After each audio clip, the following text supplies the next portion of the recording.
for our witnesses that are here and the audience, we're missing Mr. Schultz, but he's on his way. And so our plan is just to kind of stretch things out here at the beginning.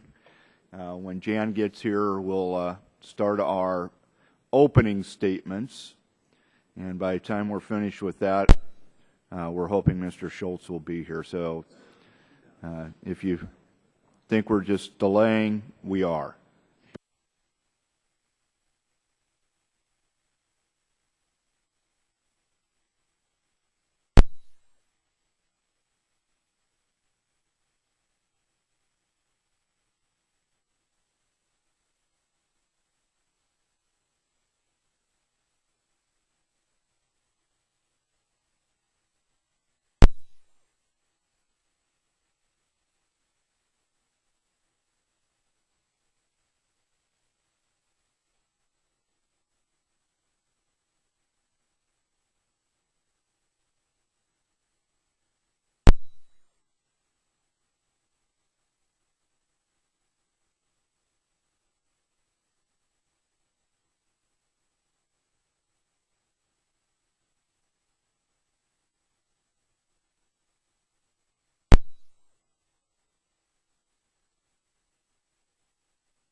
We're going to go ahead and start, and I want to thank our witnesses.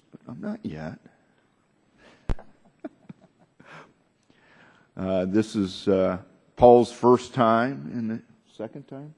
First time in the chair, replacing Gib Mullen. So, Paul, thank you for your good work, but I just wanted to let people know that they're witnesses. I appreciate all of you coming here today, and one of them, extraordinary circumstances, Mr. Boulard, who actually could have attended the NCAA final game last night and is a UConn fan and from Connecticut. So that's a bigger sacrifice than we usually encounter here. I gave my tickets up to be here, Mr. Chairman. Yes. Now some of us are doubting your ability to make good decisions. But we are thankful that you did that. And I will introduce all of you before we actually start your testimony. And so now I'm going to start my opening statement. And good morning and welcome, everyone, to today's hearing called Trolling for a Solution, Ending Abusive Patent Demand Letters. As Thomas Edison once said, to invent, you need a good imagination and a pile of junk. That may be true, but I would also add that you also need to fight for your invention because, as Thomas More said, it is naturally given to all men to esteem their own inventions best. Now, in competition of ideas, whether we are talking about multinational company that spends $8 million per day on R&D or an inventor with a workshop in his basement, the Constitution treats intellectual property equally. So let me start by saying that we must respect the arrangements small inventors need in order to force their patent rights. And while we're at it, let's emphasize that not all patent assertion entities are trolls. The role of patent assertion entities is very important for small inventors who lack the resources to enforce his or her own property rights. Taking away or degrading the flexibility to assign enforcement rights would do nothing less than encroach on inventors' constitutional right to exclude others from infringing their property rights. With that said, what we address today are instances where bad actors extort money from innocent parties under the pretense of asserting intellectual property rights. This kind of activity belongs in the same family as other type of unfair and deceptive trade practices. Our job is to separate it from legitimate right assertions. In order to do so, we have here today a diverse panel of witnesses whose testimony gives us a variety of perspectives on the issue. Already we are seeing a set of potentially conflicting considerations. First, patent enforcement differs across industries. According to Unimed testimony, it considers listing patent claims in demand letters to be standard procedure. Caterpillar, on the other hand, would find it difficult in some situations to list the exact claim at issue because it often lacks access to the potentially infringing product. Second, some argue that we should only address letters sent to end users of patents. Now, this may fail to address situations like the one in Unimed's testimony where a small inventor was slapped with an abusive demand letter just after clearing an FDA approval process. Even so, the majority of complaints on this issue appear to come from the end users who are not versed in patent law. I will not exhaust the issues before us today, but I want to clarify one thing. Some may say that legislative action to curb abusive demand letters would devalue intellectual property rights generally. I disagree. In fact, it remains that these bad actors are arrogantly manipulating the intellectual property system and getting away with it. Several state attorney generals, including John Bruning of Nebraska, have brought suits under their consumer protection statutes, tools, and thus have far proven difficult to use. As a result, many states are working rapidly to update their laws. There is something to be done here, and in order to get it right, we'll need the assistance of all of the stakeholders and witnesses here before us today, and I thank the witnesses for being here.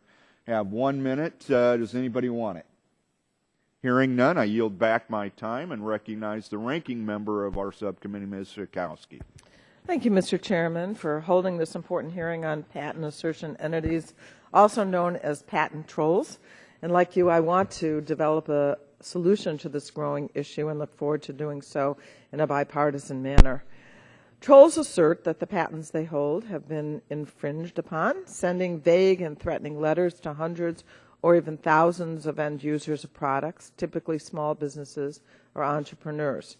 Those businesses are told that they can pay the patent troll to continue using the technology.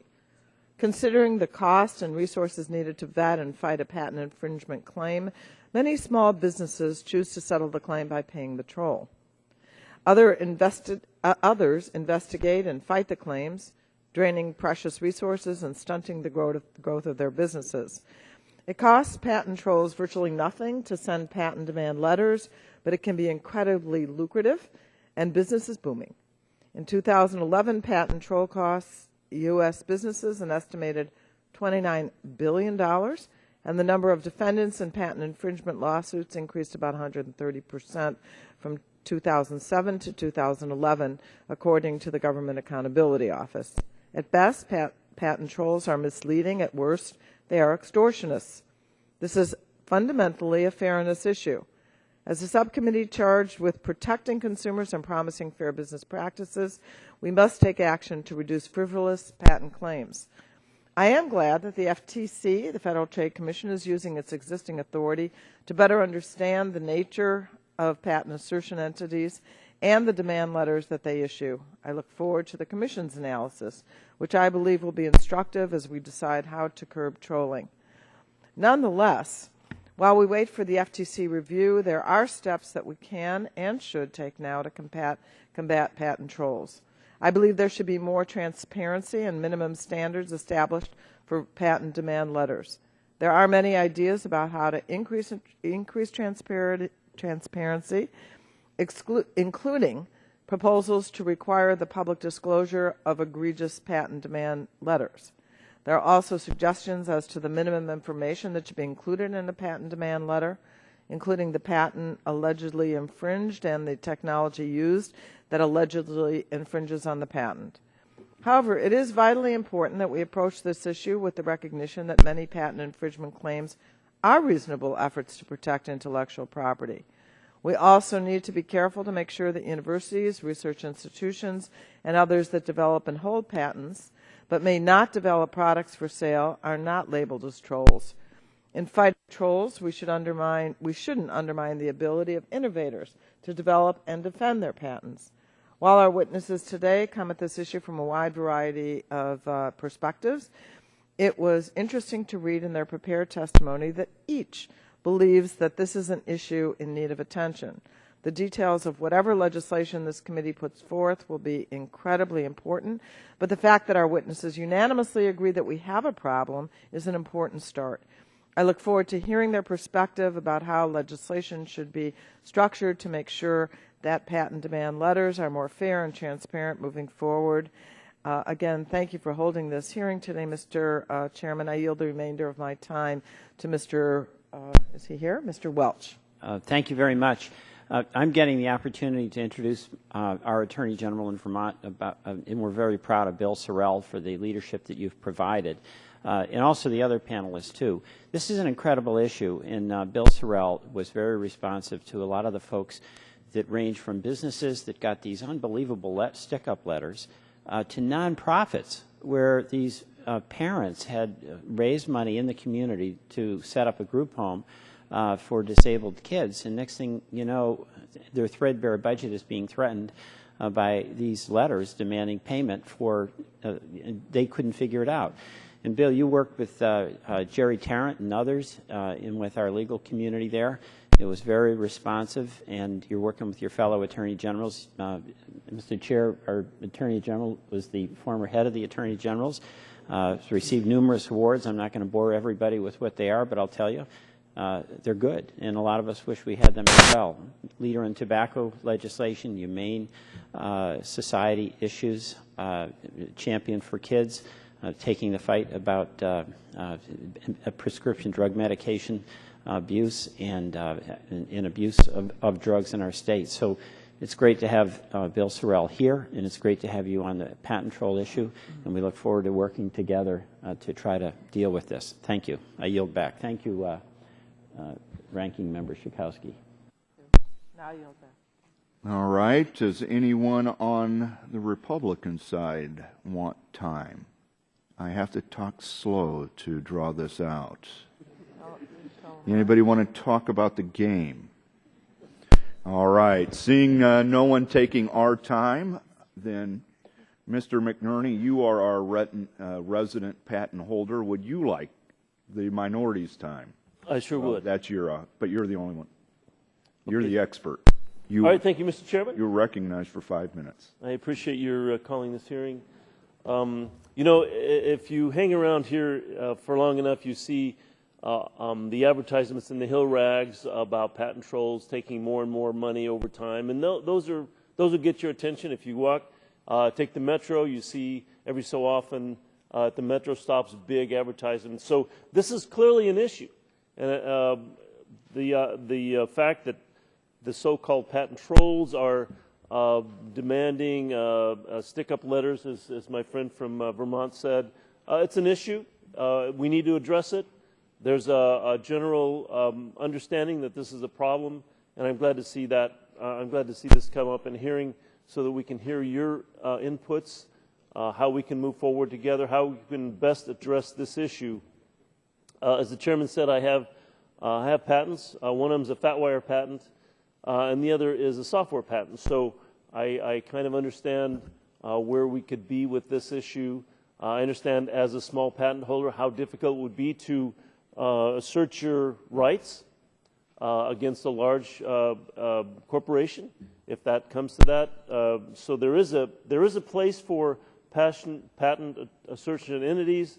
I want to see that preserved, but we want to see that the sort of stick-up nature of this is curtailed. So it's a balance. It's important to have a well thought out and meaningful bipartisan discussion. And I think on this particular issue we have a good desire to work on a bipartisan basis. So we have an opportunity to make it better.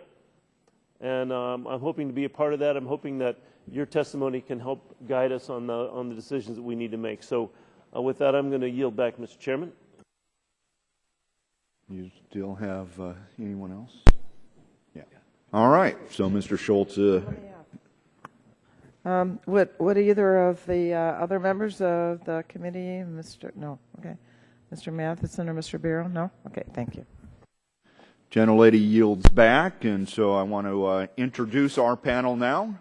Bill Sorrell is one of our resident expert witnesses from the AG's office, and we appreciate you being here today. For those of you who haven't testified and before us, we go stage left to right. So Mr. Sorrell, as Attorney General of Vermont, will go first. Then we now have Mr. Brouillard, the person who gave up his tickets last night to be here, and your sacrifice is massive and well appreciated. You represent the Savings Institute Bank and Trust Company on behalf of the American Bankers Association. Then next to him, Mr. Scarvan is Deputy General Counsel, Intellectual Property for Caterpillar. Appreciate your appearance. Then Mr. Schultz, or as we call him, Jason Just-in-Time Schultz, Associate Professor of Clinical Law, New York University School of Law, and we understand it's been a difficult morning for you, and we appreciate that you undertook these heroic efforts to get here today. Thank you.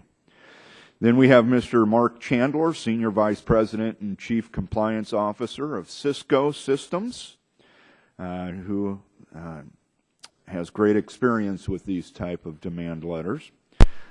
Then last, Mr. Michael Dixon, Ph.D. Dr. Dixon is President and CEO of Unimed Corporation, University's holding business of all of the patents generated by the university. So at this time, Mr. Sorrell, you are recognized for your 5 minutes. Thank you, Mr. Chairman, Ranking Member Schakowsky, members of the subcommittee. Thank you much for the opportunity to appear today and speak about an issue that's of great importance to the nation's attorneys general, as evidenced by the fact that 42 offices signed on to a sign-on letter that we sent to the Senate, drafted by General Bruning and myself in February on these issues.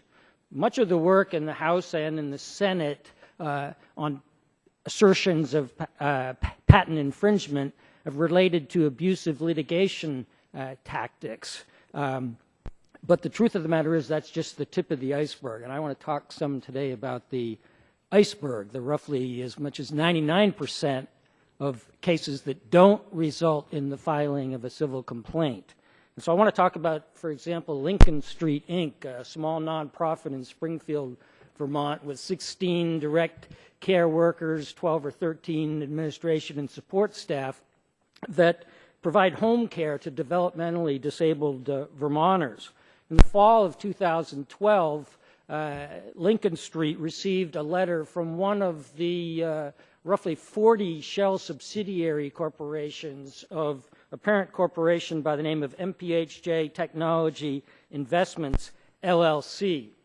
Paraphrasing, the letter says, we own patents X and Y. We believe you're in violation of them in that you are scanning documents and sending those in email through a computer network. Please be in touch with us within 2 weeks and prove to us that you're not infringing our patent, or talk to us about resolving this and paying licensing fees to us. We've had a very positive response around the country from the business community, many companies agreeing to pay us $1,000 per employee. A couple weeks later, a second letter comes, this time from a Texas law firm by the name of Farney Daniels. It says, we've been retained because you didn't respond to the first letter. This is serious. We hope that we don't have to get to litigation, but unless you're in touch with us forthwith and resolve this amicably, it's going to be trouble. Please take this seriously. And then there's the third letter, a couple weeks later, also from Farney Daniels. This one attaches a draft federal court complaint against the recipient of the letter and says that if you don't resolve this with us within 2 weeks, we will, quote, be forced to file a complaint against you. If you're not in touch with us within 2 weeks, quote, litigation will ensue otherwise. Well, it wasn't just Lincoln Street that received that letter in the fall of 2012. We ultimately learned that 75 small businesses and nonprofits in the state received letters from one or other of the shell subsidiaries. And when we filed the first of its kind in the nation lawsuit in the spring of 2013 against MPHJ, as of that time, not one lawsuit had been filed in Vermont, nor had, to our knowledge, a lawsuit been filed by MPHJ or any of its shell subsidiaries anywhere in the country. The Federal Trade Commission, in a draft complaint against MPHJ, has looked outside Vermont, and in its draft complaint says that one of the 80 or more shell subsidiaries of MPHJ sent demand letters to 16,450 small businesses and nonprofits in all 50 states in this country. So that's part of the iceberg. Rest of the iceberg, or other parts of the iceberg, are demand letters to smaller financial institutions saying your ATMs use the web, they're in violation of our patent. Others go to local coffee houses that have free Wi-Fi. We have patents, you're in violation of those, please pay up.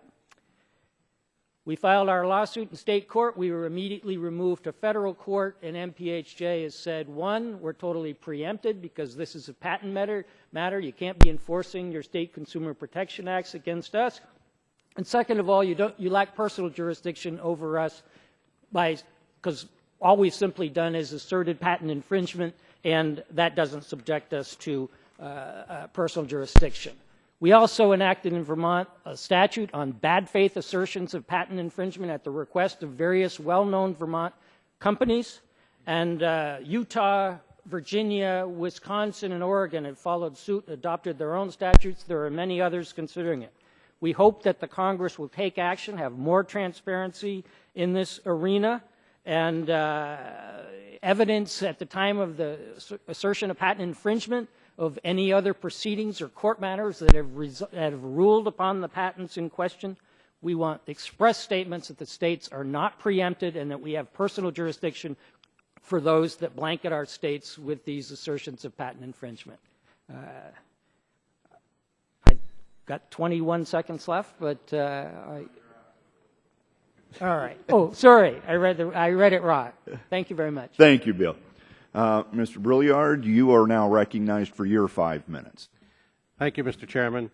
And Ranking Member Schakowsky, thank you again for having us, giving us the chance to come and present our information to you today. My bank is a $1.3 billion community bank that's been established since 1842. We serve Connecticut and parts of Rhode Island. Obviously, the U.S. has a robust patent system which protects the rights of legitimate patent holders, and we believe those rights should continue to be protected. Patent trolls, however, as we've heard, abuse this system and are serious threats to small businesses, banks, and credit unions throughout the country. For the cost of postage, a little stationery, and some time, these trolls use unscrupulous tactics to extort licensing fees from companies too small to pay the cost to defend themselves. The claims are often intentionally vague and based on shaky legal standing. However, when confronted with threats of expensive litigation, many banks, especially smaller ones, find that their only option is to settle, rather than paying the millions of dollars it may cost to defend against extortive claims of patent infringement. I've seen this firsthand at my bank. In January 2013, a patent troll targeted my bank with a very vague letter, one page, claiming that they had conducted an investigation and that our ATMs operated in a way that infringed upon their patents. Their letter included an exhibit which listed 13 patent numbers, purported to be patent numbers. So we had a list of 13 numbers, 7-digit numbers. That was the extent of the information provided.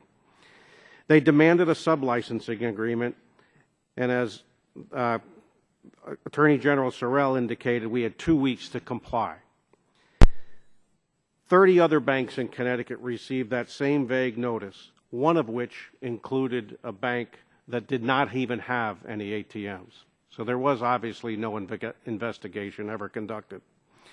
The pattern of these trolls is to send demand letters, threaten or even file lawsuits, and require a response within a short period of time. By forcing these settlements, they use these actions to intimidate their other targets. In fact, 2 years before we received our demand letter, this same troll brought suits in other New England states, and because of fear and lack of resources, over 100 banks quickly settled. The following year, 80 letters were sent to Maine and Massachusetts banks. They too ultimately settled. All of these letters were mailed, in fact, after a federal circuit court upheld a lower court ruling invalidating the primary patent. Many of these banks ended up settling and paying their so-called sublicensing fee as opposed to contesting the issue because of the cost. In some respects, in Connecticut, we were lucky.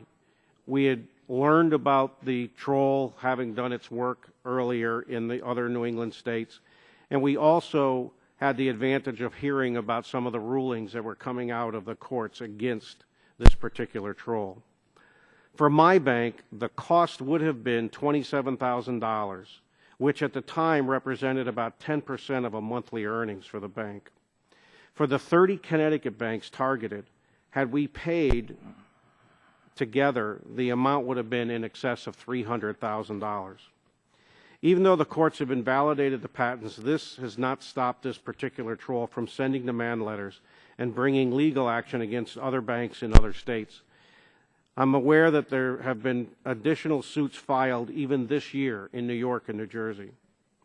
We thank Congress for seriously addressing this issue and commend the House for passing H.R. 3309, the Innovation Act, which begins to address the issue.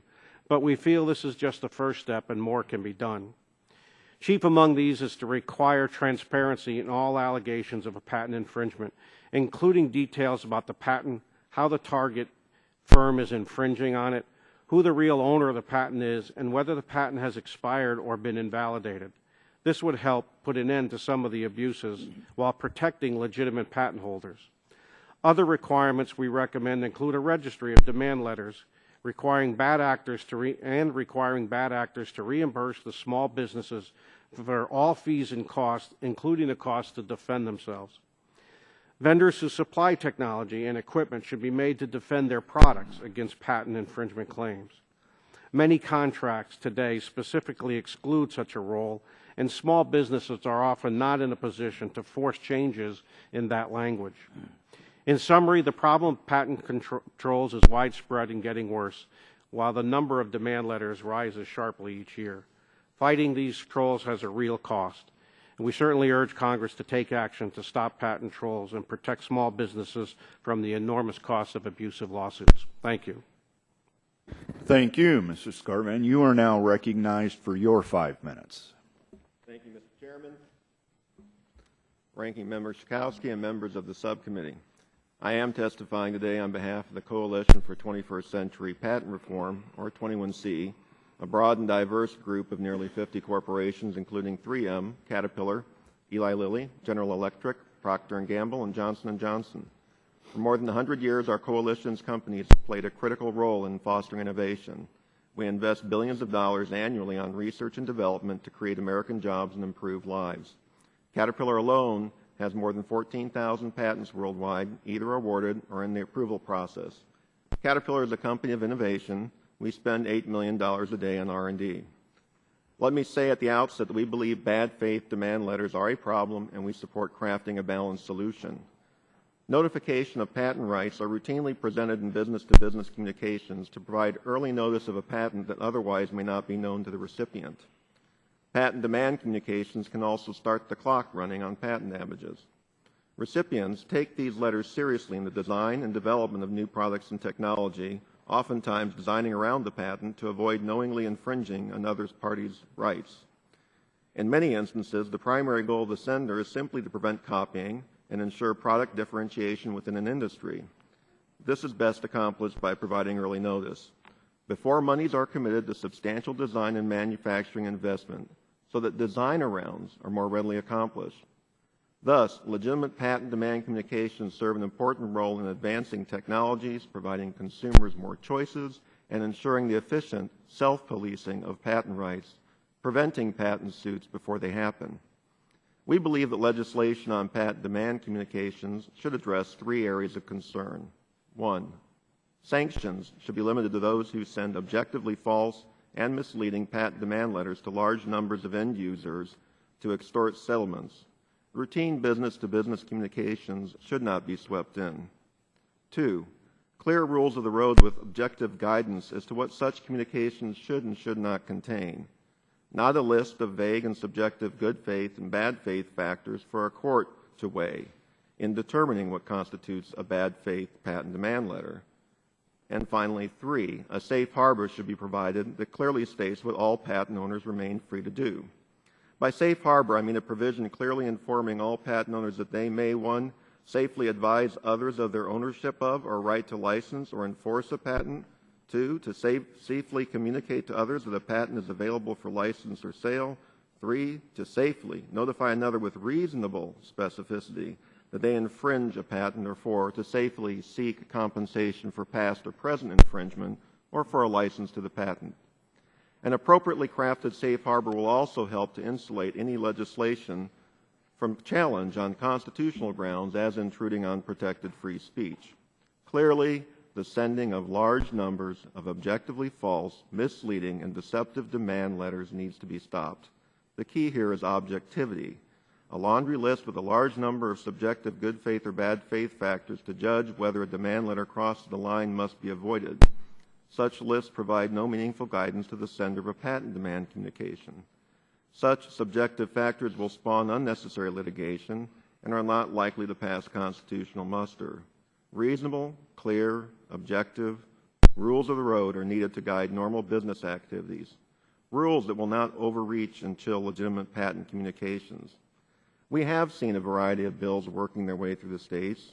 We have seen legislation covering what I will term legitimate patent demand communications, legislation not limited to end users, legislation without safe harbors, and legislation with vaguely worded factors that could sanction a perfectly legitimate patent demand communication. These differences in state legislation make it difficult, if not impossible, to provide clear guidance regarding what form of patent demand communications will be permissible nationally. In conclusion, the public will benefit from the adoption of clear, balanced, and uniform guidance regarding the patent demand letters that constitute unfair or deceptive trade practices. This can be accomplished by the adoption of exclusive federal legislation preempting state law directed to patent demand letters. Private enforcement under state unfair or deceptive trade practices laws should also be preempted and limited to Attorney General enforcement. Thank you, Mr. Chairman. I'll be pleased to answer any questions. Thank you, Ms. Garvan. Mr. Solch, you are now recognized for your 5 minutes. Thank you, Chairman Terry, and Ranking Member Schakowsky, and the members of the subcommittee. And again, apologies for my delay getting here. At NYU Law, I run a law and technology policy clinic. And for some people, that's a bit of a confusion. They're like, what do you mean? What is a pro bono clinic doing in the law and technology area? Well, one of the things we do is we get a lot of emails and phone calls from some of these people who receive demand letters and can't afford to hire a patent attorney. And they want to know what to do. And I can tell you from my experience, now over 10 years generally, but specifically 7 years running pro bono clinics such as these, that when I look at the letter, if it is some vague letter that doesn't actually specify what the accusations of infringement are, even sometimes what all the patents are and the claims at issue, it's hard for me to tell. It's hard for me to tell them anything. It's hard for my students who I'm supervising and trying to teach to be lawyers to tell them anything. And that's why I think this issue is very important, and I'm very glad the subcommittee is taking it up. Because this is not just about the shakedown. This is not just about the end user or the small business who receives the letter, but it's also about helping them if they can find help, to have the attorneys be able to advise them. It's one thing to defend a patent litigation, and we've seen a lot of statistics about how many millions of dollars that takes. But sometimes you can resolve these issues in good faith if you have enough information. So I just want to highlight that this is about an intermediate step as much as a final step in sort of looking at this problem broadly. Now, who are the people who receive demand letters? We've heard about a number of folks who are in very precarious situations when they receive these letters. My clinic and my students, we often will advise very small entrepreneurs in terms of the size of their operation. These will be application developers who are just writing something for the iTunes or Google App Store. There'll be mom and pop websites who are trying to develop their own content. Some of these patents actually cover content and the use of content and how it interacts with technology. And some of them will be community projects. We've seen a lot of work right now developing civic technology to try and improve roads, to try and improve use of data and look at the environment, improve water quality. They're all receiving patent demand letters too, many of them just as vague as the ones we've been hearing about. So in this role, there are sort of two problems that I think this committee could address. One is, as we've heard, that there are these vaguenesses that in some ways can even be deceptive when they're being asserted as a guaranteed infringement. So the patent owner will send a letter, say, you infringed this patent, but won't explain why, when I don't think even the patent owner knows, because this will be part of a campaign of general assertion, not specific to any individual or entity, but just we believe this whole group of people out there somehow infringe. And they assert it as if it's the truth, but they don't even know. And that to me is deceptive. And the second is, as we've heard, when they have no intention to sue whatsoever, that the threats made are intimidating and put the recipients in a position where they don't actually know what their options are. So when looking at this, I think we've just started to collect information about the problem, and I just wanted to say that efforts to try and collect more demand letters, such as trollingeffects.org, have been somewhat successful, but I'd like to see more information so we can understand the scope of the problem.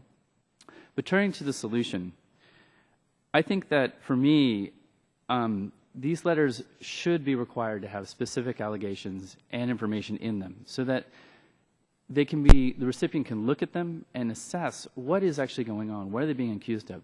Several of the small entrepreneurs and coders and developers that I've talked to, they're actually technical people. They could actually try and figure this out, but they look at the letter and they say, I have no idea what they're talking about. And part of that is not just because the patent's vague, but because there's no information about what that patent owner thinks that this small coder did, or what the application that they put up on the iTunes store does that they think infringes. And so that information would be extremely helpful, and to require that, to require the patent owner to do their homework, to look at what this recipient has done, would be extremely helpful for the people that my students and I help. I think it would also help those who are recipients of good faith demand letters as well. Because let's say you do actually infringe the patent. Well, you should then figure out, are you going to design around it? Are you going to pay the license? Are you going to fight the patent because you believe it's invalid, even though you might actually fall into the claims? Those are legitimate decisions. And again, more information early on helps resolve this at the lower cost. The other thing is that our public patent system is a public notice system. And I just want to reinforce that as my final point, to say that it's as much about what the patent says when it's published at the Federal Register, but also when a patent owner is asserting it, they're asserting a public grant to them of a property right. And I think that the metes and bounds of that assertion and when you trespass on it should be as clear as anything else. Thank you. Thank you. Mr. Chandler, you are recognized for 5 minutes. Thank you. Chairman Terry, Ranking Member Schakowsky, members of the subcommittee. My name is Mark Chandler. I'm General Counsel of Cisco Systems. I'm here today to describe our experience with a new kind of scam. I'm talking about a ripoff that's based on a formula that's as old as the hills, but dressed up as patent infringement and innovation protection. The scam artists, as you've heard, send out thousands of letters not to me, but to my small business customers, and they file lawsuits in the hope of a payday not based on merits of the case, but on the fears of victims who just want a problem to go away. These victims, mom-and-pop stores, community banks, hospitals, car dealers, restaurants, aren't manufacturers of products. I do that. They're simply users like you and me in our private lives. As Cisco's chief legal officer, I want to defend my customers, but we need your help in bringing some light, some sunshine to these nefarious practices. Cisco was founded 30 years ago to build products so incompatible computer systems could talk to each other. Today, we're the world's largest manufacturer of Internet equipment, from backbone switches to phone and video systems. Our annual revenue is about $50 billion, and we directly or indirectly provide jobs to hundreds of thousands of Americans. Our products are used literally by billions of people around the globe and are in tens of millions of American homes and businesses. We spend more than $7 billion a year on research and development. We hold over 10,000 individual U.S. patents. We believe in a strong patent system. But let me tell you a story which unfortunately is not unique. The story is not about patents, it's about using patents as the cover for a scam. Our story begins when a lawyer named Noah Whitley bought patents related to Wi-Fi from a great American chipmaker, Broadcom, and created an entity that he, I think, somewhat cynically named Innovatio. Broadcom, for its part, didn't want the patents anymore, since they were near expiration, had been broadly cross-licensed to other chip companies, and were subject to binding contracts requiring licensing on fair terms. But Whitley wasn't deterred by that. He and his lawyers sent 14,000 letters to small businesses, cafes, bakeries, inns and hotels, a children's health clinic, basically anyone that might use Wi-Fi in their place of business. Did he tell them what specific products they had might infringe? Might have. Not even a list of types of products? Nope. Instead, his lawyers just wrote, "I represent an individual who has suffered injuries as a result of your company's business," and claiming that the Innovatio portfolio covers all Wi-Fi usage. Did his lawyers disclose that a huge proportion of Wi-Fi devices were already licensed, and therefore no more could legally be collected on those patents? Nope.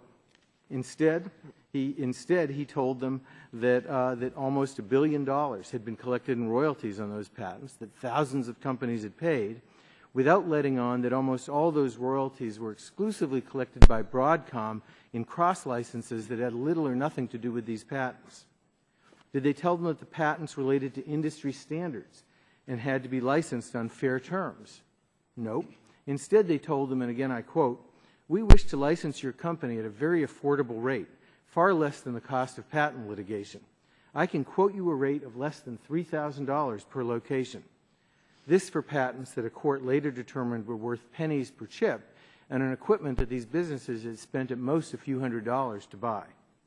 And did they tell them that manufacturers, like my company, were eager to defend them?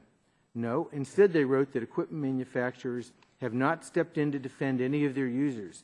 This means we can still sue your client, and they cannot expect equipment manufacturers to aid in their defense. Finally, for those who had the temerity to resist, they enumerated thousands of pages of documents that they said needed to be reviewed, meaning a mountain of legal fees. Now, sadly, this isn't an isolated incident, as General Sorrell, Mr. Briard, and others in the panel can tell you, but a dangerous trend. Let me close by suggesting 4 simple steps that would make it much harder to carry out these schemes.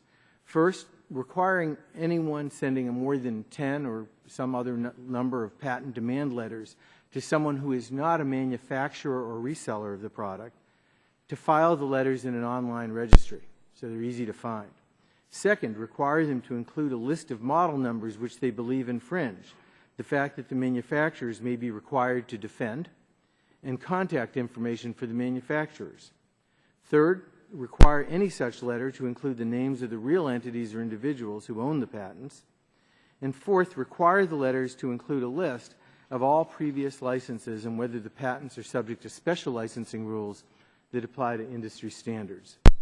While the FTC can already investigate and sue the most egregious patent scam artists, these simple steps will provide a basic level of transparency to protect innocent end users. Requiring full disclosure about what's being offered for sale doesn't violate anyone's free speech. I stepped into that case and I spent $13 million of my company's money to put a stop to this. The paycheck I get every other week says Cisco on the top of it, but every cent of it comes from my customers. That's why I'm here today. It's why I'm passionate about making sure they don't get ripped off by charlatans dressed up as innovators when they trust us to supply them with products. And, Mr. Chairman, if the predators are forced to come to me once they've disclosed what they're after, I can guarantee they'll get a fair fight. Thank you. Thank you. Dr. Dixon, you are now recognized for your 5 minutes. Thank you, Chairman Terry, Ranking Member Schakowsky, and members of the subcommittee. I appreciate the opportunity to come here today. My name is Michael Dixon. I'm President and CEO of Unimed Corporation. We're the technology transfer and commercialization entity for the University of Nebraska Medical Center. So my testimony today will focus on preventing illegitimate and deceptive patent demand letters without modifying the U.S. patent system or restricting university technology transfer offices. Universities are uniquely positioned here because we work with innovators at the university level as well as downstream partners that are trying to commercialize our discoveries. I'm going to have 3 main points today. 1, universities have an enormous economic impact. 2, strong enforceable patents must be preserved. And 3, ambiguous, vague patent demand letters are the lifeblood of patent trolls. And using a tool like the FTC makes much more sense than modifying patent law for a second time in 2 years. I'd like to start by offering a bit of background on the scope of the University of Nebraska Research and Technology Transfer. We're a proud member of the Big Ten and have a very active research enterprise. Over the last 3 years, we've invested $1.1 billion in research. 3/4 of that funding comes from federal sources such as NIH, NSF, and DoD. In that time, 625 new discoveries, new inventions were created, and that led to more than 150 licenses to companies. So that's 150 companies that are going to invest more money to bring these discoveries to life and make the world a better place. Furthermore, 20 of those companies were created in Nebraska, creating economic development and jobs for Nebraskans in high-growth, valuable companies. This licensing generated more than $37 million in revenue for the University of Nebraska, and that meant more money for research and more discoveries. Now, we're just one of many universities that undertake this. Last year, as a total, U.S. universities filed over 22,000 patents. They executed more than 5,000 licensing agreements and generated $2.6 billion in revenue. According to the Association for University Technology Managers, they added $385 billion to the U.S. GDP. This is a very big economic force. The economic impact is primarily based on patents. Companies are only interested in investing the millions or billions of dollars to bring these technologies to market if there's strong patent protection available. Quick story from our Med Center. As I mentioned in the testimony, the Levine needle electrode was invented at UNMC, and our industrial partner, Boston Scientific, brought it to the market. However, as the product neared FDA clearance, they found that it was necessary to enforce the licensed product against a competitor. The parties both followed the appropriate protocol, worked out their differences, and threw a patent infringement suit. At the end, there was a cross-license, some payments, and the products were successfully brought to the marketplace. The system worked appropriately. The take-home message here is that any action must preserve patent rights and to continue to provide incentives for both large and small businesses that invest in technology that makes our lives better. There's a common theme with patent demand letters, and that's ambiguity. We've heard it already. Bad actors are trying to scare, deceive, inappropriately extort money under the guise of patent enforcement. And they often use a shotgun approach, peppering industry with hundreds of letters, often lacking detail. As a technology transfer office, not only do we work with startup companies who've received these letters, but we've also been on the other side, and we've had to enforce our patent rights. When we make that important decision to send a demand letter, we find it's critical to provide detailed information for the recipient. In addition to a reasonable standard, it allows the recipient to make informed decisions. In my written testimony, I offered 7 items that we'd have in a demand letter.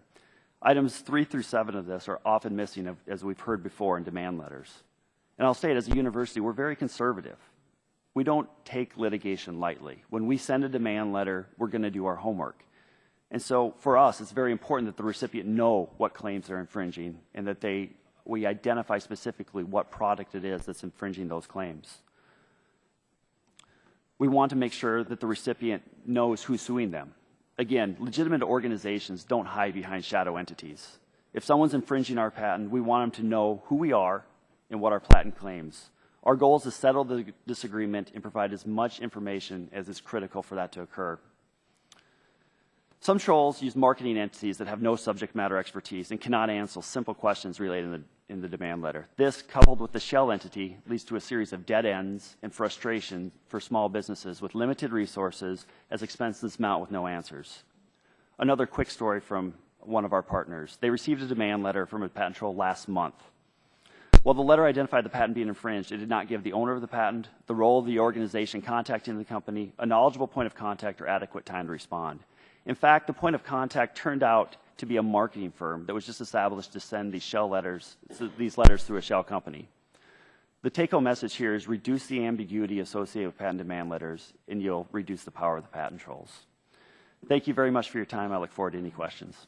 Thank you very much. And Ranking Member Schakowsky has a meeting, so we're going to let her go out of order and ask the first set of questions. So, Ms. Schakowsky, you are now recognized for your 5 minutes. I appreciate that, Mr. Chairman. Is there anyone on the panel who thinks that it would be inappropriate for federal legislation, not getting into specifics, I realize some of you are coming, is there anybody who thinks that federal legislation is unnecessary? Okay. Attorney General Sorrell, you made a point of mentioning the issue of preemption in your testimony. I wondered if you could talk about that, though, and protecting the whatever states do. We're currently in litigation under our State Consumer Protection Act for unfair and deceptive acts and practices in commerce against this MPHJ Technology Investment LLC. And as soon as we filed that action under our so-called UDAP statute, MPHJ removed the case to federal court and promptly said 2 things. One, that since this was in the patent arena, that the lawsuit is not only frivolous and filed for political purposes, but that we're totally preempted because patents are exclusively within the province of the federal government. And secondarily, that we lack personal jurisdiction over them for simply asserting patent infringement by sending these letters. And that's why we're asking when the Congress, if the Congress takes action here, to state clearly that AGs have legitimate, they're not preempted when there are unfair and deceptive acts and practices in the guise of an assertion of patent infringement, and that states are able to, without being preempted, enact statutes that prohibit bad faith assertions of patent infringement. So we're fighting that in federal court, U.S. District Court in Vermont right now, and given the fact that Nebraska, Minnesota, New York, and have already... You said Wisconsin?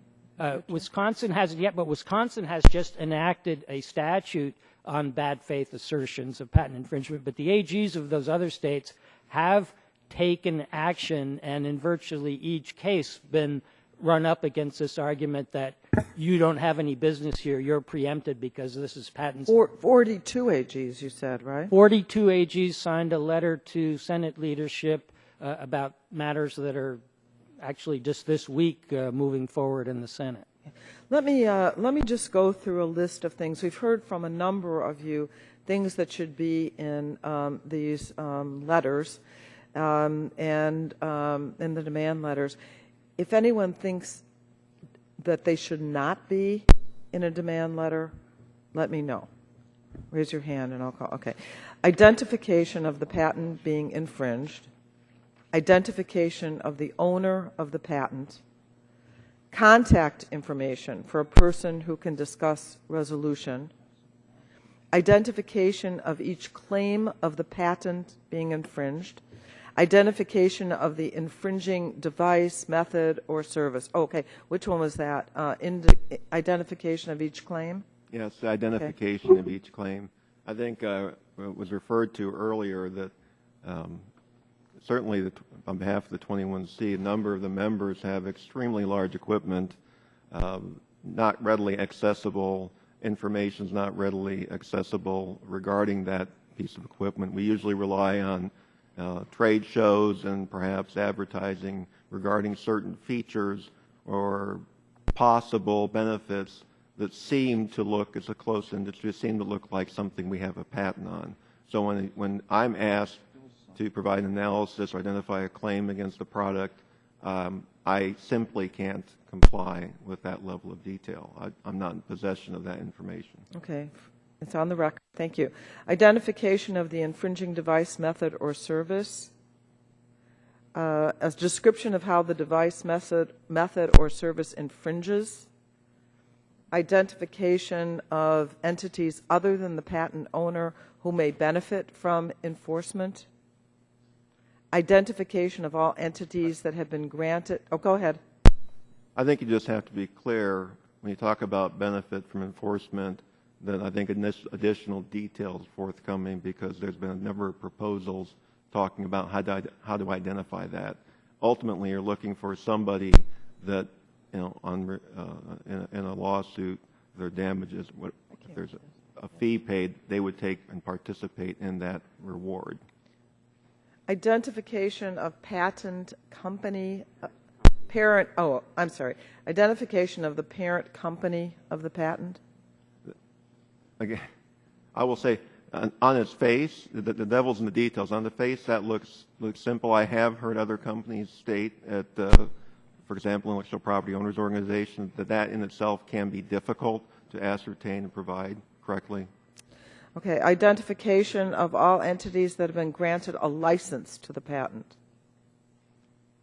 Again, I think you start to get into a little bit of a burdensome situation with a company with tens of thousands of patents to understand exactly the entire licensing spectrum regarding that patent. Okay. Also on that one, I'll say from the university standpoint, if you're looking at non-exclusive licensing, sometimes those lists get very long, and sometimes companies' trade practices have some specific, they request some confidentiality that they've in-licensed that technology for competitive advantages, so that may become a little difficult. Okay, this is helpful. Notice to the recipient that they may have the right to have the manufacturer defend the case. I'm sorry, could you repeat that? Notice to the recipient that they may have the right to have the manufacturer defend the case. And some factual basis, is that it? Yeah. Some factual basis for the licensing fee or settlement amount demanded, if any. Well, again, I come back to, I think, the very basic elements. These all require additional, I think, discussion and explanation because these concepts can be very complex. But I think when you come to the very basic elements that should be the content of a patent communication representing a demand on something, the identity of a person or entity with the right to enforce, the patent or patents forming the base of the demand, and identification with at least one product, service, or technology. Those, I think, are the key elements.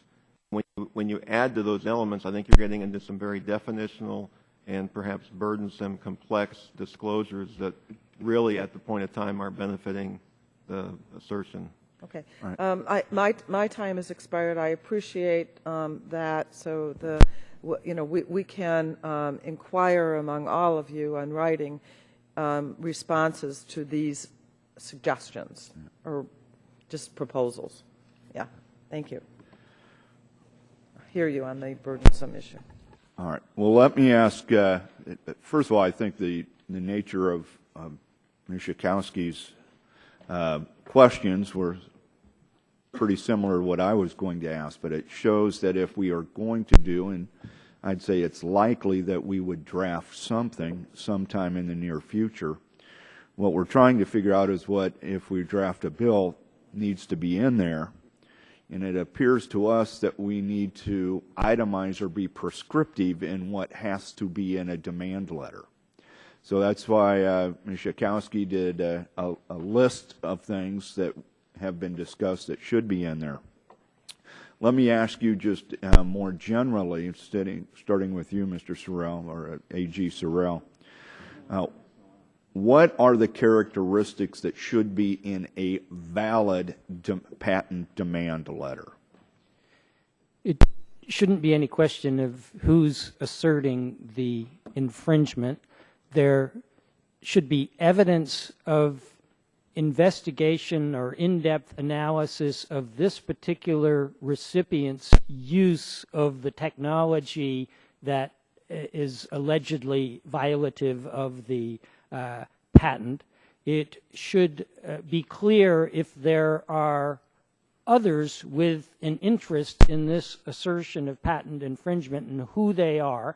There should be legitimate addresses, contact information for those asserting the infringement. If this patent has been the subject of a final decision, administrative decision, or a judicial case against the patent that's being asserted, that information should be reflected at least for starters, and the demand should give a reasonable amount of time for the person to respond, and there shouldn't be this undue burden thrown to the recipient of the letter to prove your innocence, if you will. All right. As quickly as possible, Mr. Brouillard. Yes, sir. What points should be in a demand letter? I would agree. I think it's obvious you can't receive a letter that simply says, hey, we did an investigation and found that you use our technology and here's a list of numbers. It needs to be clearly identified as to what is being asserted. What investigation was conducted? How do you know that we're violating your patents? And obviously, for someone like myself who's totally ignorant of this issue until this all came up about a year and a half ago, it has to be something more than simply a list of numbers. To me, I don't even know if those numbers were legitimate patent numbers. Okay. So more specificity in the claims that are being made. Mr. Scarvan, I'm going to ask you the same question, but ask a little bit more clarity, because it does seem like you can identify what's being infringed. If you saw something at a trade show or an advertisement, you at least have a pretty good hunch that there may be an infringement. So I can suspect, because I obviously can't see inside and I'm stuck with advertising. I do want to bring up a point that, we've discussed a few things, and I wanted to differentiate a bit, if you don't mind, the difference between business-to-business communications and the egregious actions I've heard here where end users are being targeted.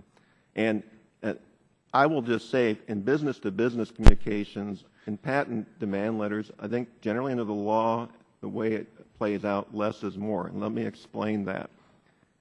The number one concern prior to all this legislation that I have when I send out a patent demand letter, or any member of the 21C sends out a patent demand letter, is does it contain enough information that the recipient feels immediately threatened, and they now have potential jurisdiction, they call it declaratory judgment jurisdiction, to say, look, this entity has threatened me. I cannot continue on with my investment without some certainty here on this issue. They brought the threat. I want to determine now, and all of a sudden you are in a patent lawsuit under what they call a DJ action. And so when we send out letters, they tend to be a first in a series of letters, and when people point to a specific patent demand letter, all I can think of is I have a series of letters that go out. None of them are the same, and they generally have these three things, but they don't have to, because I have different target audiences I'm sending this letter to. So I just want to make sure that this kind of correspondence, which I think less is more, keeping it out of the courts doesn't include a lot of these details. And so, in answer to your question, I don't always have access to the information. I don't have that detail, and nor may I want to even put that level of detail or threat in my letter if it ends up inviting a DJ action and brings a patent suit in court. All right. The other three witnesses probably will have to submit that answer in writing, and I apologize that my time has run out. So at this point, Mr. Welch, you were recognized for 2.5 minutes. No, Mr. McNerney, you're recognized for 5 minutes. Thank you for the full 5 minutes, Mr. Chairman. I think it was a really good testimony. I thank you all for coming this morning. One of the things that I think was a matter of disagreement among the witnesses is how to enforce this. I mean, there's a pretty good agreement that the letters should have a degree of specificity, but as Congress, can we write a law that is flexible enough that it'll be effective, that the patent trolls won't be able to get around, and so on, or should we invest the FTC with the authority to do that in a way that would be effective? Mr. Dixon, I think you mentioned that you thought the FTC, how would we empower them, or do you believe they already have enough authority on in the existing statute? I believe the FTC does have some authority here, and it would be wise of Congress to remind them that they do have some authority on some unfair trade practices. I think giving a little more teeth to the FTC and allowing them to look at these broad, vague patent demand letters, while still, I agree, allowing business-to-business communications to still occur and for business to transact that way and not having that fall under this FTC action is very important. But I think giving them a little more authority would allow business to still go on and for these legitimate actions to still take place while not affecting general patent law itself, which is the lifeblood of many of our businesses. Okay, Mark, Mr. Chandler, would you like to comment on that? You know, I would make one distinction. Mr. Scarvin referred to business, and I think what we're referring to here is letters addressed to end users. The end users may, in fact, be small businesses, and I'm not sure that some of the issues that Mr. Scarvin had with some of Ranking Member Schakowsky's enumerated proposals would apply in the case of an end-user communication as opposed to when you're dealing with a competitor who's also a manufacturer and where you have this dance that goes on in dealing with potential infringement allegations. In looking at the end-user situation, I think the space where federal legislation would be very helpful would be to establish clearly that it is an unfair business practice in those types of communications to end users to not include certain types of information. The FTC today can go after egregious misbehaviors who are misleading and deceptive. But once you set a very clear set of standards and also require transparency on those letters, manufacturers like me can step in. It almost becomes self-enforcing once you put some sunshine on these activities. And that's why there's a great opportunity to get something done here without creating a regulatory structure around it. What's really needed is daylight. So you feel that Cisco can do a good job in defending your customers if you have the right tools to do that? If we know this is going on, we can step in and do it. And if it's visible what's going on, these people will be forced to stop because the group of people who are being attacked can also band together and take action, as Mr. Briard has pointed out. But sometimes it takes some daylight before you know that this is actually happening. So transparency is really almost a solution in itself here. Thank you. Mr. Scarman, one of the things you recommended was that the sanctions be imposed on bad actors.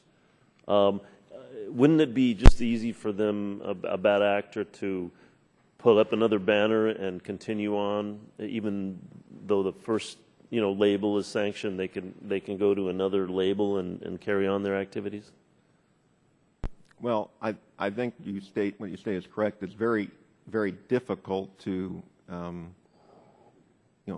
capture some of these actors, and I think it's very difficult in capturing them with a single demand letter that does or does not meet, if you want to say, the requirements set forth in legislation. What I think works more effectively is to capture their behavior.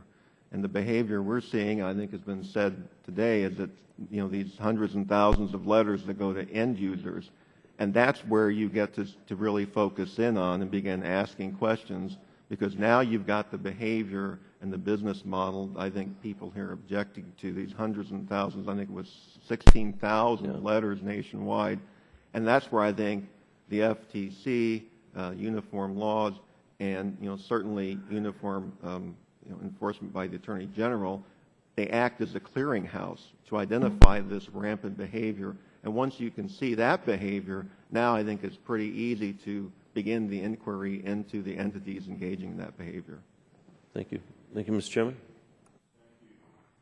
Now recognize Vice Chairman of the committee, Mr. Leonard Lance. You are recognized for 5 minutes. Thank you, Mr. Chairman. As I understand it, there are 5 or so existing state laws on this issue, and several other bills are awaiting signature by a governor, and there are as many as 19 bills pending in state legislatures.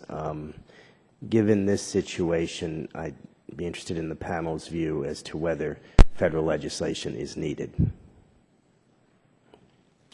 Attorney General? Yes, federal legislation is needed, and hopefully including in that legislation would be an express statement that the states are allowed to enact their own statutes against bad faith assertions of patent infringement and or to enforce their standard consumer protection acts. Thank you. Others on the panel? Yeah, I agree. I think that the U.S. patent law is federal legislation, and I think that anything that can be done to strengthen that legislation should be. In addition, you know, I think to get back at the Congressman from California's comments, it's going to take a concerted effort on both the federal and state level in some cases to do that. And the last point I would make is that if you had federal legislation, then it's more uniform across all states rather than a hodgepodge for companies that operate in multi-states to try to deal with. Thank you. Others on the panel? And I agree, and I'm glad you brought that up, because not only is federal legislation needed, but we need uniform legislation that provides the same, if you want to say, rules of the road across the states. States certainly can enforce through the AG, but as far as having different state statutes to provide different rules of the road, different, if you want to say, private causes of action, some have safe harbors, some have no safe harbor. I mean, looking for a little bit more uniformity. Thank you. I could just add 2 things. One is that the patent system is an incentive system, and the Congress is in a great position to sort of balance those incentives. So if you want patent owners to do more to make sure that certain recipients get the information they need, you're giving them a patent and you can require them to do things. I think that's a nice balance there that doesn't preclude states, but it kind of gives you that power. The other thing is this bottom feeder model. This model where they just send out thousands of letters is premised on the idea that they don't have to be specific to the individual recipient. And I think that really needs to be in there somewhere, that core specificity. Else they'll just redraft the letter in some other way. Thank you. Others on the panel? Mr. Scarvin, you referenced safe harbor language in your comments. And in your testimony, you suggest that safe harbor language be included. Do you have a specific idea as what type of model you would like regarding safe harbor? Is there a provision in one of the state statutes that we might examine? And if not, what would be an appropriate safe harbor provision from your perspective? I think the most recent state that enacted a safe harbor and worked through some of the language differences was Illinois. Illinois, yes. Statute. And that was, and when you look at the safe harbor, I think it is helpful to look at it in combination with the cause of action being limited to those letters sent to the end users, and they have good definition for end users, including businesses, not for resale in that statute. And they also have not the subjective factors, but very clear false behaviors, along with very clear requirements of the patent owner, the patent number, and the general product or service it covers. So from your perspective, we might examine the Illinois provision as a model for a federal provision. Yes. Yes, we have suggested that to other states. Thank you. Others on the panel on whether there should be a safe harbor provision, and if so, what it should look like? No? Thank you, Mr. Chairman. I yield back 37 seconds. Thank you. At this time, recognize gentleman from Vermont to ask questions to another gentleman from Vermont. Well, and others as well. Thank you. I actually wanted to start with Professor Schultz. What options does a small business or startup company currently have when they receive one of these vague, threatening demand letters? Well, so I think that if they're taking a rational approach, they want to think about this as, first, are we doing what they say? Are we infringing some patent? And then they have a couple of options. One is they can challenge that assertion, right, in that they can get an attorney if they could afford one or get pro bono counsel. The second is they can decide to change what they're doing or design around that. And that's where the specificity really helps them. If they realize that it's only one small piece of whatever they're designing or doing, they can maybe change that and then maybe settle a little bit but move forward. And then the third is they can simply just pay to get out of the way, which is what so many of these are doing. So I think we want to give them valid choices, and the only way to do that is to have the specific information. And then what's a remedy if there's an absence of specificity? You mean in terms of what? But for the receiver of that letter. I mean, they're really stuck in a kind of quandary because they don't know what to do. They can't explore those other choices. They don't know how to change what they're doing. They don't know whether to challenge it because the allegations aren't there. So they're really left, the only rational choice left is to pay off the sender. Okay. I want to go back to Mr. Sorrell and have you think about this question too, because I might want to get your point of view. But you've been really advocating that this is a consumer protection issue and that there has to be some role for the states, and it would be a mistake for the federal government to preempt. Just elaborate on that a little bit. These efforts are so widespread that there's plenty of work for both federal regulators and state regulators. If you look at it from the drug trafficking analogy, the federal authorities typically take the cartels and the large dealers, and they leave the street dealers to the states. If we're looking at assertions of patent infringement, I believe the FTC does have authority, but it can't police this spectrum entirely, and there's a role for the states. Professor Schultz, do you think that makes sense in terms of a practical way to protect innocent victims, like the Lincoln Street example, a small nonprofit, and those options you laid out? I think for them, mainly, they are just terrified, and they can't make that phone call to the lawyer because they know the meter's running once that happens, and they hope it goes away, and it doesn't. So it seems to me that what General Sorrell is suggesting, that there be a consumer protection element, a local ability of local consumer protection division in an attorney general's office closer to the scene to be able to enforce or protect, I should say, the rights of some of these small businesses. Oh, absolutely. I think that's an essential component. But I do think that since the patent law is federal, it's also worth looking at the incentive systems and allowing the option that you could provide consequences in the federal system, too. Because some of these things do go to court. And when they go to court, there are consequences to whether the letter was sent and what it said. So if we provided consequences at the federal level, I mean, I like what you're saying about the incentives. That makes a lot of sense to me. Would we want the benefit of local enforcement of those standards that we established here at the federal level? Oh, absolutely. I think both can coexist and in fact, contribute to the same goal. Okay. By the way, do patent holders, I'll stay with you, Professor Schultz, other than the trolls, routinely target end users? And could there be any legitimate reasons to send demand letters to end users?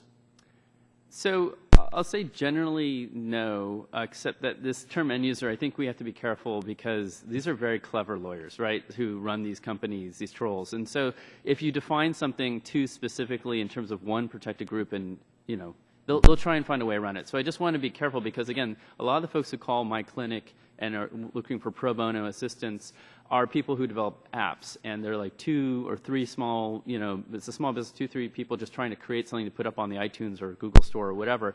They're not end users in a sense, except that they're end users of the internet. Right. So I just want to make sure that if we're going to cover people who are using standard technology, it's not just only the physical stores, but it's also anyone who kind of has using a product or service from someone else. So I'll ask the whole panel, is there, I've only got 18 seconds. Yeah. Well, I guess I won't. Well, the question I was going to ask, but then I'll yield before there's an answer, is what evidence do we have about the effect of patent trolls on suppressing innovation? All right. So, that would be a great answer for a written question. All right. That we will submit at I this yield time. back. Thank you. Gentleman yields back. Recognize the gentleman from Texas, Mr. Olson, for 5 minutes. I thank the chair. And first of all, I don't like the term patent trolls. These aren't patent trolls. They are patent bullies. Like the bully on the playground in 3rd grade, the bully every Monday comes to school, threatens to beat you up if you don't give him his lunch money. These are patent bullies. And thinking out of the box on how we stop this behavior, in my home state of Texas, again, not directly applicable, but they did something in 2011 called basically loser pay. My state senator, Joan Huffman, got that thing passed. It's been going on for about 3 years now. And what they've done, not so much in patent protection, but just sort of legal protections for some of these frivolous lawsuits, they basically empowered the trial judge to say, this is garbage. Throw it out. He gets the initial filing, say, frivolous, done. If that doesn't work, okay, how about I send it up to, if they're going for the home run. We know it's really bad, but we're going to want to take that shot, maybe knock that thing out of the park. And that's the case, I can send it straight from my court to the appellate court, get this taken care of quickly. So again, the aggrieved party is not paying legal bills on and on and on. Also for the small guys, if it's less than $10,000 or $100,000, expedited civil action procedure. And so I ask all the panelists, is that something we should look at? I mean, I know there's lots of pros and cons, more federal involvement, preemption, that type of stuff. But again, how can we take this hammer away from these patent bullies? It's not patent trolls. If you don't mind, I'll take the first shot at it. I certainly believe that part of the legislation should include some opportunity for the party that's been aggrieved in this situation to have their costs reimbursed. I suspect if I got a letter from Caterpillar, I'd pay attention. But when I get a letter from an entity I don't know that just lists a whole bunch of numbers, clearly for someone like us or any small business to defend, we've been told it's $1 million cost to defend a patent lawsuit. We're certainly not in a position to do that. And I really do believe that if a patent troll or a patent bully ran the risk of having to reimburse someone, they'd think twice about doing it in the first place. General Stroll, any comments, sir? And my parents are voters in Vermont. In the Vermont statute, it allows for awarding of attorney's fees, but again, to recover, you have to establish that there was a bad faith assertion of patent infringement. And I think some of the concern about AGs getting involved in this arena is, are we going to sort of muddy the waters? Speaking for myself and pretty comfortably for the rest of the AGs, we do not want to try to get in the middle of a fair fight between two companies where it's a reasonable fight as to whether this patent exists and what it controls. We're really trying to deal with the bottom feeders, and we think that there should be the current federal standard of the awarding of fees in patent cases ought to be eased so that they're awarded more frequently. I'm not prepared to say that loser pays in every case. That might be an overreach there. Mr. Scarpin? Well, I would just say that some of these concepts, I think they can work conceptually.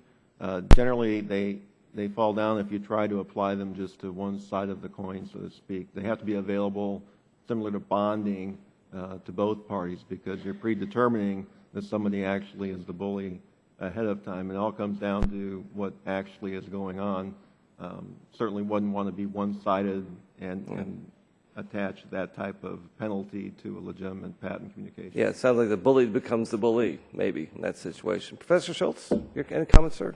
Yeah, so I do think that, many of the efforts that are being explored in Congress right now, I think, are comprehensively looking at the problem, and I think that linking them together and making sure they all fit well together is good. So I think that, for instance, the type of demand letter or the kind of information that is or is not shared and how vague and how deceptive it is may well be appropriate factors to play into a fee award, right? Or to say an adjustment of whether damages are available for willful infringement or not. These kind of things I think are linked and are important, but I do think that it needs to be dealt with, the whole problem needs to be dealt with on a couple different levels. Okay, Mr. Chan, run out of time, sir. You got one more swing, take it out of the park. You know, the Innovation Act that passed the House with overwhelming bipartisan support includes a provision for some cost bearing when a case is completely unreasonable. In this particular type of problem that we're talking about today, though, it's unclear how that plays out because these things don't generally go to litigation because they get settled because you have someone who's using Wi-Fi in their business that is told you can spend hundreds of thousands or millions of dollars to defend this, or you can just pay us $2,000. So yeah, the bully. The promise of that might be illusory, and we just need to. I don't call them trolls because I don't like to demonize my adversaries. I would just say they're like rats running through a maze, and we need to take the food away at the end, and then they will stop going through the maze. And that's a systemic issue that we can address that won't result in a lot of litigation and awards at the end of it. Thank you. About time, Mr. Dixon, very briefly, sir. Mr. Chairman, thank you, Mr. Olson. Now recognize gentleman from Illinois, Mr. Rush. I want to thank you, Mr. Chairman, and it's been quite interesting. I want to thank the witnesses for appearing before the subcommittee. Earlier, Congressman McNerney asked about the FTC's authority, and Dr. Dixon mentioned that the FTC already has authority and could be encouraged to use that authority. Perhaps, Mr. Chairman, we should encourage the FTC to be more aggressive on the issue of patent trolls, be they bullies or rats or however you want to define them. However, I'm interested in understanding what additional authorities the FTC could use in this space. For example, General Sorrell, the FTC does not have authority currently to collect civil penalties under Section 5 for unfair and deceptive practices.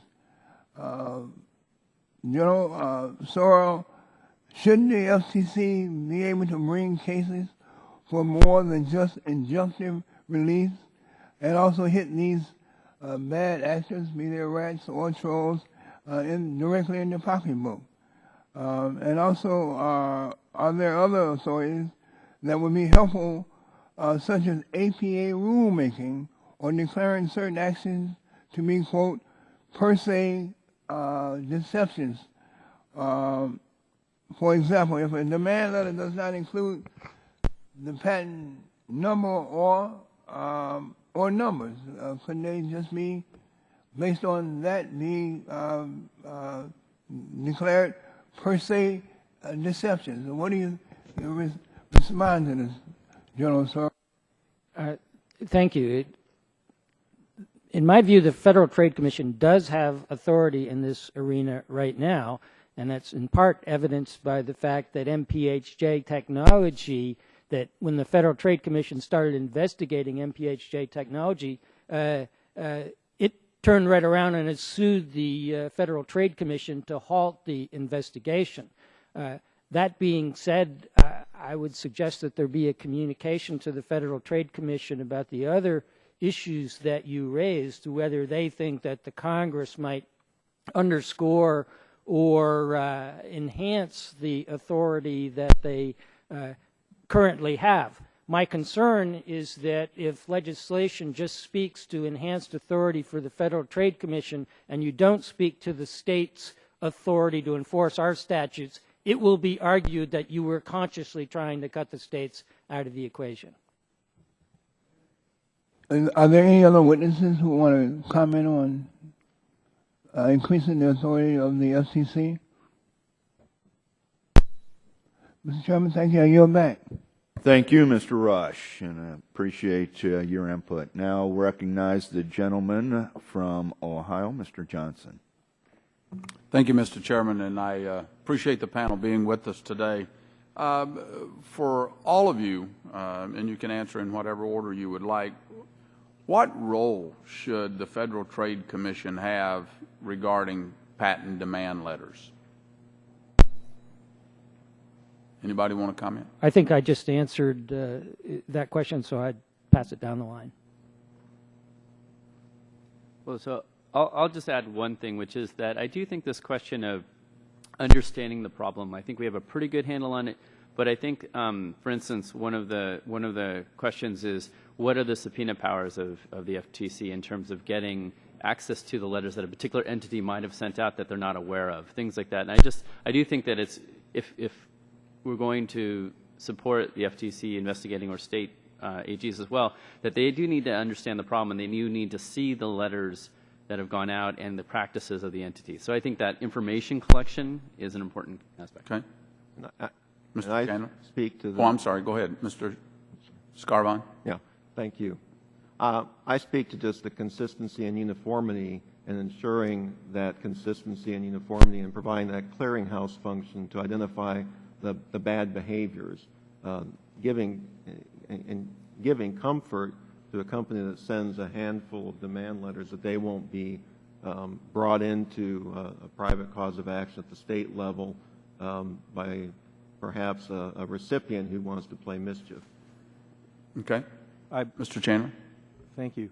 I think the role, the FTC has the authority today to go after for unfair business practices, the most egregious cases. The opportunity that you have in legislating on this is to set some very, very clear standards for what a demand letter to an end user or a small app developer would have to include, so that you have an immediate step that the Commission can take to try to demand transparency. So rather than creating a regulatory structure around the ultimate enforcement action for the underlying acts, by making very clear what a demand letter has to have, I think you stop automatically a lot of this activity, because these entities that are doing this can't stand to have the sunshine expose what's going on. And just setting that standard for what needs to be in the letter, I think, will go a long way towards solving the problem itself. Okay. Mr. Dixon, in your testimony, you distinguished between letters with allegations of infringement seeking compensation versus letters marketing inventions seeking investment.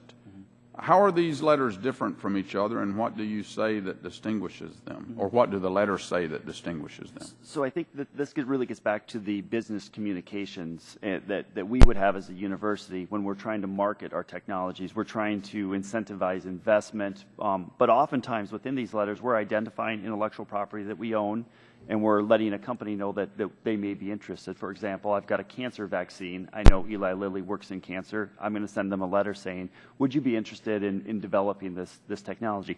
I think the major difference here is that patent demand letters will contain the threat of litigation and often require that license. Now, as has been stated earlier, these trolls are very bright. And so one of the things I think that will be difficult is to craft the right legislation that will prevent the troll-like activity while not stopping these typical business communications that are vital for us to continue on.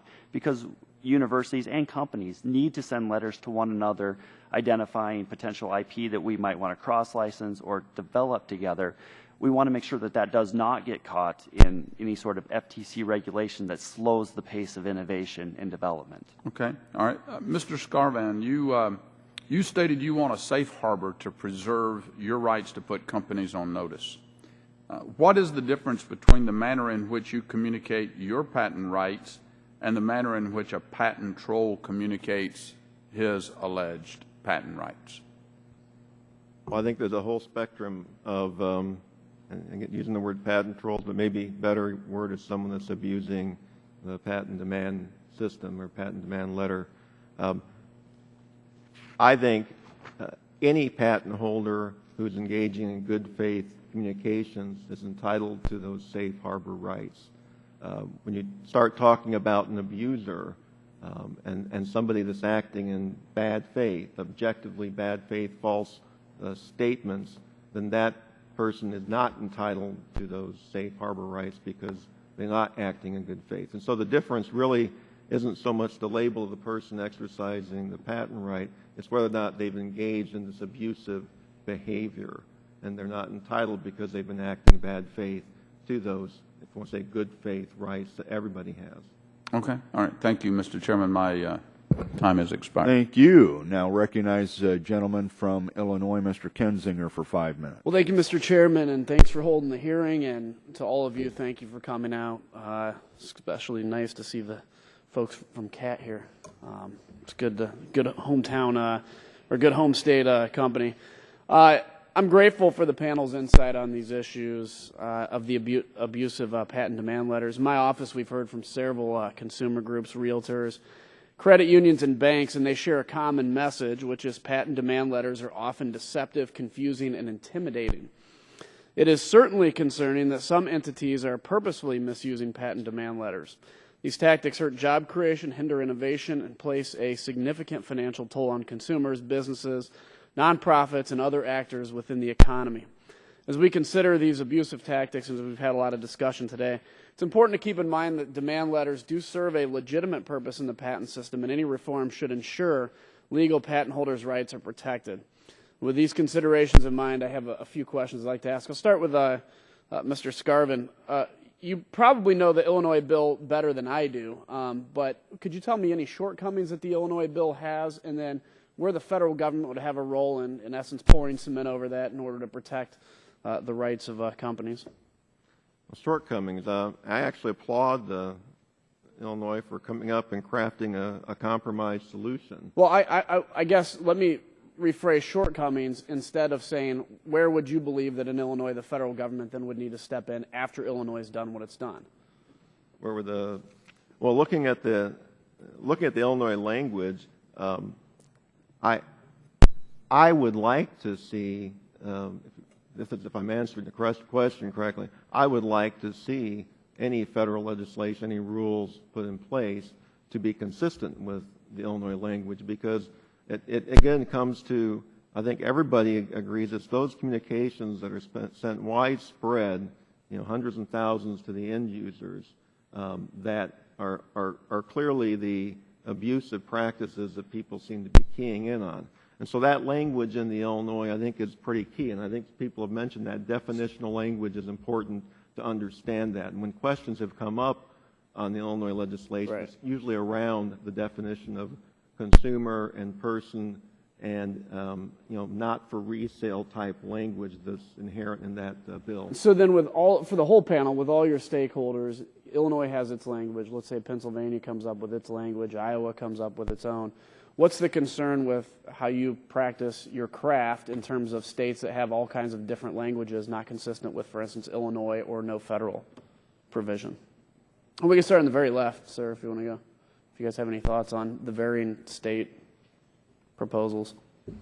The Vermont statute is for bad faith assertions of patent infringement. I'm not familiar with the specifics of the Utah, Virginia, Oregon, and Wisconsin laws, nor the others that are being considered, but to the extent that the standard is bad faith, then I'm not of the view that companies that make good faith patent assertions of patent infringement have a problem.